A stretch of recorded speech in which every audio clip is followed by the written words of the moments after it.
Tonight, National Assembly Joint Committee on TED Fund engaged stakeholders on students' loan. And ensure a value addition to the educational sector of Nigeria. Group makes case for homegrown parliamentary system. Closer look at the system reveals fractures that can no longer be ignored. Reforms to eliminate corruption in pension management, says House of Representatives. Our pension system has faced challenges related to inefficiency, corruption, delayed payment.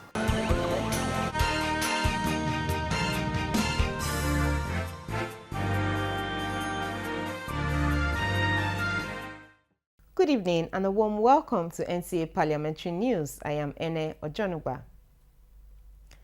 Lawmakers and other stakeholders in the education sector are in agreement that the Student Loan Initiative of the federal government should be strengthened in terms of spread and institutional presence across the 6 geopolitical zones. This is to allow for easy accessibility by beneficiaries. National Assembly correspondent Lami Ali reports. This roundtable is among series of engagements to further ensure that the newly created Nigeria Students' Loan Fund makes desired impact. Among issues discussed here are inclusivity and avoiding duplication in view of other existing education scholarship programs of the federal government. It was done in order to facilitate and ensure a value addition to the educational sector of Nigeria, because it will reduce the burden. So we're using data in line with global best practice. And we're also trying to be sure that to align with the policies of the Ministry of Education. Because the last thing we want to do is give loans to people who don't have the prerequisite to enter an institution. And then down the line, they can't pay because an employer says, you don't have this. We should not look at this loan as a gift. The loans are for anyone that is qualified. Our loans to our students must also be checked in such a way that there is hope of reform. The meeting stressed that financial literacy with regards to responsible credit behavior is key to sustainability. In another development, the Senate Committee on Science and Technology has convened an interactive session as it seeks legal backing for the National Science and Technology Development Agency in Enugu. Chairman of the committee, Senator Iyaba, said the project, created through a decree in 1971, seeks to further improve research in the sector. From the National Assembly, Lami Ali, NTA News. Still on student matters, in its quest to enhance capacity and students' intake, the National Universities Commission, NUC, is working on modalities for partnership between Nigerian universities and their Irish counterparts. This was the pronouncement of the Executive Secretary of the Commission while playing host to the Chairman, House Committee on Nigeria Republic of Ireland Parliamentary Friendship Association.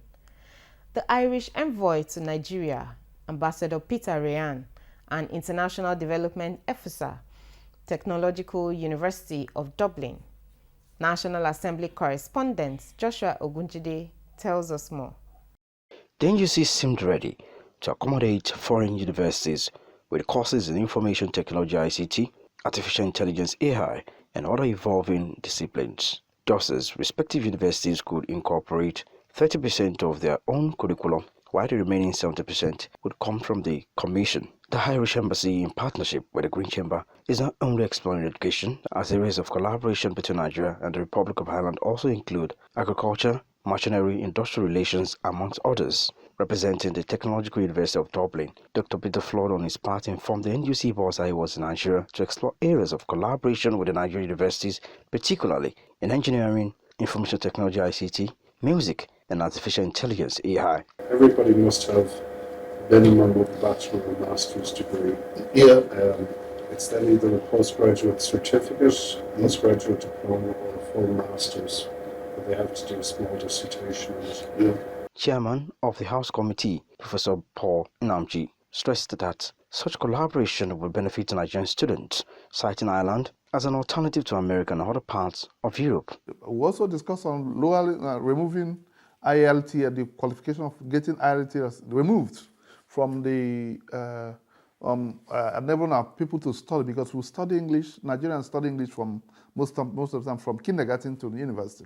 So there was no need in imposing IELTS or TOEFL on them. These are part of what we discussed, and they have agreed that they're looking into removing it as a part of qualification for Nigerian students or Nigerian lecturers to study in Ireland. But we're going to be doing some research over the coming months, and we'll come back to it probably in February or March or something. I'd say by the end of the first quarter. Yes, I think that's true. We'd hope to have some sort of a plan. The NGC said it will constitute a committee that will draft a Memorandum of Understanding, MOU, which will be jointly executed in order to gain maximum benefit from the visit. The National Assembly Parliamentary Support Group has brought together voices from across the country to explore a vision for a distinctly Nigerian system of government. It was a national discussion aimed at returning Nigeria to parliamentary system of government. Ignatius Nkwo reports. For you as it comes this way. Within the walls of the Shehu Musa Yar'Adua Center, Abuja, renewed voices emerged, calling for a switch in Nigeria's system of government under the theme Fostering Accountability through a Homegrown Parliamentary System of Government. Participants here, leaders and citizens alike, imagined a future where Nigeria's strength rises from its roots, with a system crafted by its people for its people. A closer look at the system reveals fractures that can no longer be ignored, dreams left unfulfilled, and gaps that beg to be filled. Those who captured us or conquered us left behind a system that was familiar to them. It is about crafting a legislative system that resonates with everyday realities, aspirations, and diversity of the Nigerian people. It was a loud dream of a government that would be very close to its kin, where transparency and accountability would take root. This homegrown parliamentary system of government, they argued, would not only empower citizens, but bring leaders face to face with the people's hopes and aspirations. The last 25 years has not actually given Nigerian citizens what they were expecting from their governments. Any system that we will build that will not make the people in power fear the people is an imperial democracy. It will never work. That the system we imported, the laws we have so much loophole. The dialogue ended with a pledge, a commitment to refine this vision, to shape a parliamentary system that would echo Nigeria's rhythms and values. As part of the initiative, the Parliamentary Support Group also organized a national essay competition for undergraduates. Ignatius Nkwo, NTA News. I'm being joined by Aminu Shagari, a former member of the House of Representatives. He will be shedding more light on what informed this dialogue. You are welcome, Honorable. You're most welcome. You were at the National Dialogue on Homegrown Parliamentary System of Government for Nigeria. How will you describe the initiative? Well, I think it's a very good idea because I was part of the members that sponsored the same bill that they are sponsoring now in the 8th Assembly. And you agree with me that the way we are practicing democracy now, the presidential system of government is failing us in almost all its ramifications because we are not practicing it the way it should be practiced. And that's why we feel that parliamentary system of government, where you have the executive coming from the legislature, will be the best system that can take care of the peculiarities we have in Nigeria. You agree with me that the present legislature is not being felt by the people. They have, so to say, dropped the ball, so to speak, instead of doing their constitutional roles they have become like an appendage of the executive, which should not be the case. But if they are accountable to, if the presidency is accountable to the legislature, then we'll have a smooth system of government. I mean, the ministers, if they are picked from the legislature, and then you have a prime minister who is also from the legislature, then you'll have a government that is more sensitive and more accountable to the people. And hence, we are saying that the parliamentary system of government is the best for Nigeria in our present situation. Nigeria realistically needs a system of governments that will be less expensive.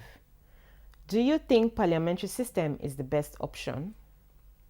Well, absolutely, it will be cheaper to have a parliamentary system of government because you don't have to have various elections. You know, the parliament is there. The term of the parliamentarian is not stated. It's not static. You cannot say, okay, after 4 years or 8 years, there's no more. You can come as many times as your constituents would want you. And the executive, with their perks of office, their retinue of aides and advisors and PAs and all that, will all be, done away with if you have a parliamentary system of government, because the executive and the legislature are more or less merged. So I think it will be much cheaper. And then if you have a situation where you have maybe one term of 5 years, okay, before another election is made, and you find out that it will be easier, to have a smooth regime change, because the incumbent will not be seeking for a second term, and using his perks of office to influence the outcome of the election. So I feel it will be, even the election umpires will have a very easy job to do when conducting the elections. Some of the participants are skeptic of the existence of minority in a parliamentary system. What is your take? Well, you see, in a parliamentary system of government, the prime minister is the leader of the majority party, okay? And then you have the other side, that is the opposition, who are also, they can form a coalition, and they could also lead, if they are the majority, they could also have, a huge influence on what the decisions to be taken by the government. So of course you will have a robust opposition in a parliamentary system of government, unlike what we are having now in Nigeria. I mean, I can't even feel the opposition in our parliament now, because whatever comes from the executive is just, it passes within a day or within 5 minutes. Debates are concluded on very knotty issues that Nigerians would want, robust debates, and then the opposition to actually point out loopholes or where, it feels that there's an overbearing on the ruling majority party. Yeah, so I feel the minority will have a very better opportunity to voice, to have their say in a parliamentary system of government. Thank you, Honorable Aminu Shagari, for sharing your thoughts with us. You're most welcome. Moving on, the 9th edition of the Institute of Legislative and Democratic Studies National Quiz Competition on the Legislature and Democracy for Senior Secondary Schools in Nigeria has ended in Abuja, with Enitona High School from Rivers State emerging as the overall winner. Mohammed Rabiu Ali reports that News announced the award of scholarship to the winners of the 2024 competition to study at the tertiary level. Which of these is a type of resolution? A, plural resolution. B, simple resolution. C, distinct resolution. D, concomitant resolution. Option B, simple resolution. I just go straight and say, that is the correct answer. After hours of a keen contest among participating schools from 6 geopolitical zones, 3 schools could not go for the last round. The annual competition was initiated by NILS to provide continued education on the legislature and broaden the psyche of students on the history, legislative process and procedure, as well as democratic governance. Some of the questions asked these children, some of us could not answer those questions. And you see these children getting the question where we are getting no to the question there. So you have done very well. In Itona High School, Rivers won the first position, followed by School for the Gifted Gwagwalada Abuja and Bishop Otubelu Genoret Trans Ekulu Enugu, who went home with second and third positions in that order. I'm very happy for the opportunity. No, many people always criticize us, public schools. They say we are just a bunch of slackers, we don't know anything. But we have been able to show them we have passed through the state level, we passed through the zonal level, and we are able to come here and emerge winners. Thank God for what we got. Professional up, it's not easy. So we are happy with what we got. In Abuja, Muhammad Rabiu Ali, NTA News. Congratulations to the winners and thank you to the management of NILS for instituting this laudable initiative. We now pause for a break now. Are you looking for a short channel to make your business, goods and services go viral? Look no further, as NTA Parliament is your short channel. Take advantage of our wider reach and advertise your products and services on NTA Parliament DSTV channel 370, GoTV channel 126, StarTimes channel 306, and Free TV channel 706. For more inquiries, contact the Marketing Department, NTA Parliament, NTA Headquarters Area 11 Garki Abuja, or call these numbers 080-383-40464 or 080-770-78055. NTA Parliament, strengthening Nigeria's democracy. You are watching Parliamentary News on NTA Parliament. Do follow the social media platforms displayed on the screen for more news updates and other programs. The House Committee on Pension has pledged to initiate reforms that will address gaps and eliminate corruption in pension management and administration in Nigeria. This was during an oversight visit to the headquarters of the National Pension Commission in Abuja. National Assembly correspondent Mitari Ikpen reports. This visit by members of the House Committee on Pension to the PENCOM headquarters is to discuss the challenges and way forward for contributory pension in Nigeria.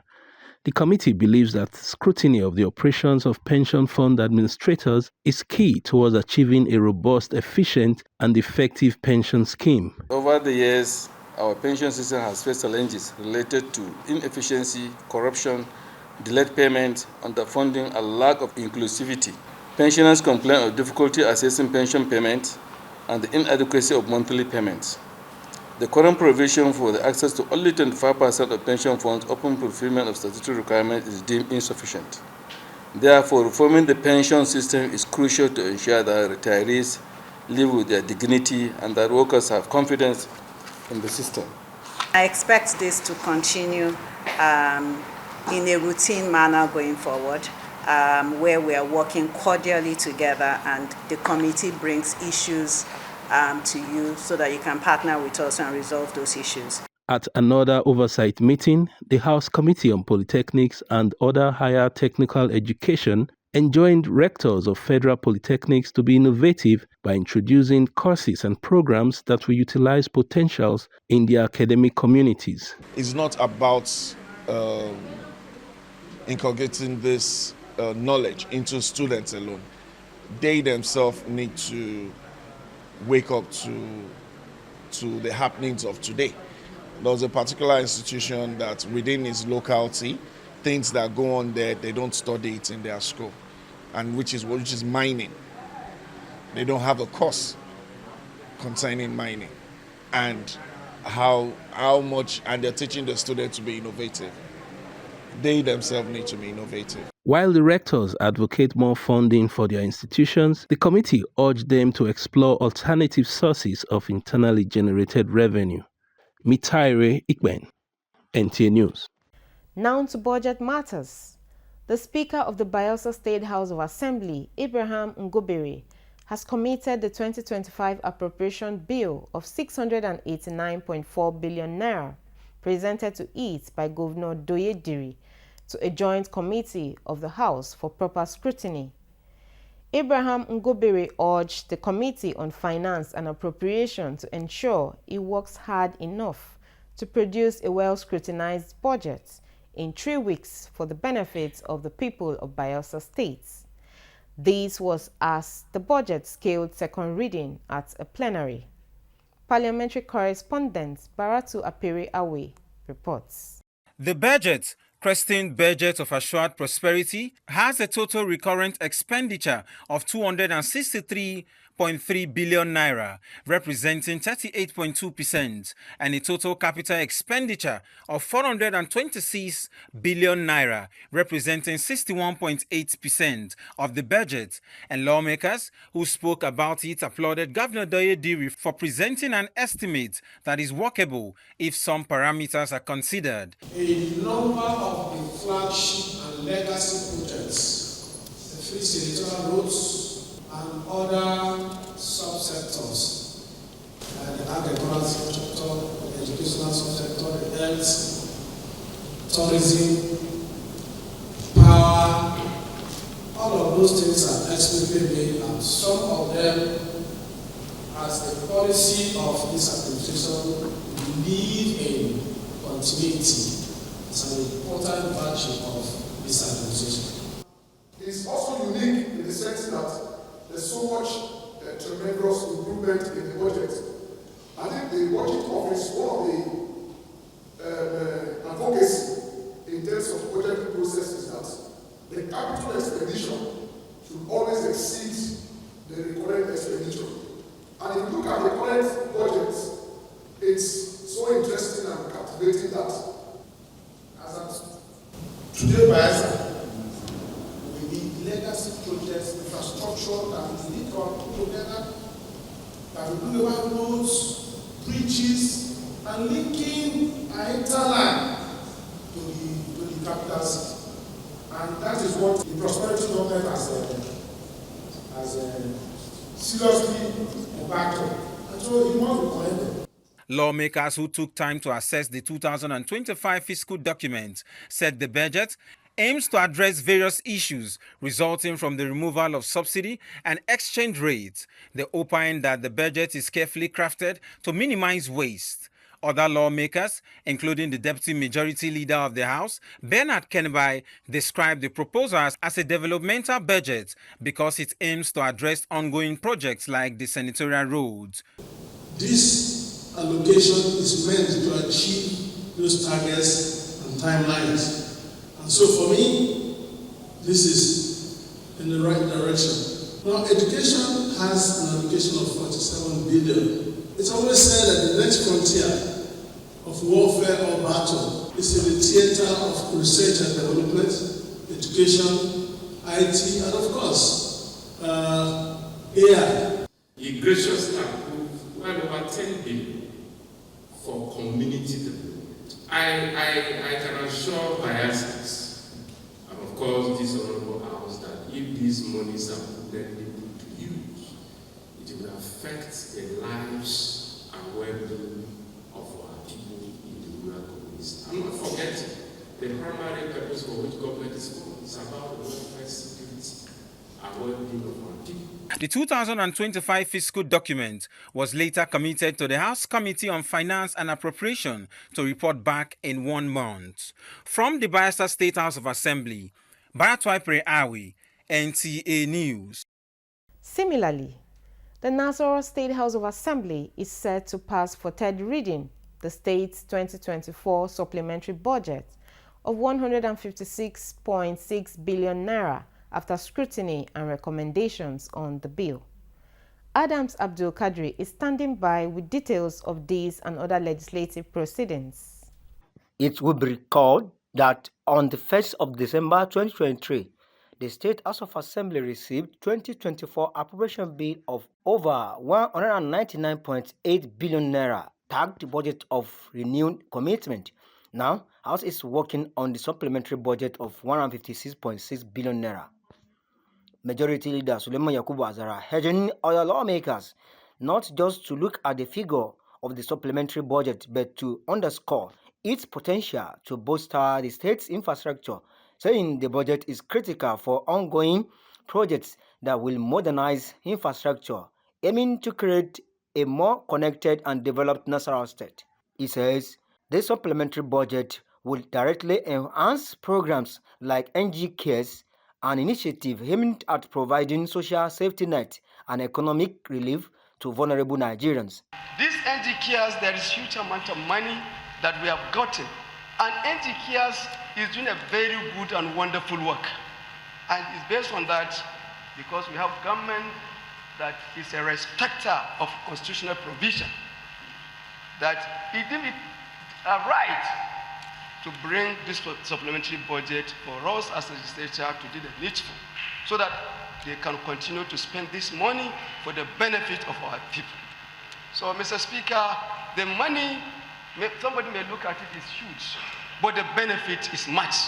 Speaker, National State House of Assembly, Danladi Jatto, however, appealed to fellow legislators through vote voice, highlighting the role of the budget in fulfilling the state's development agenda. This bill should get through second reading, say aye.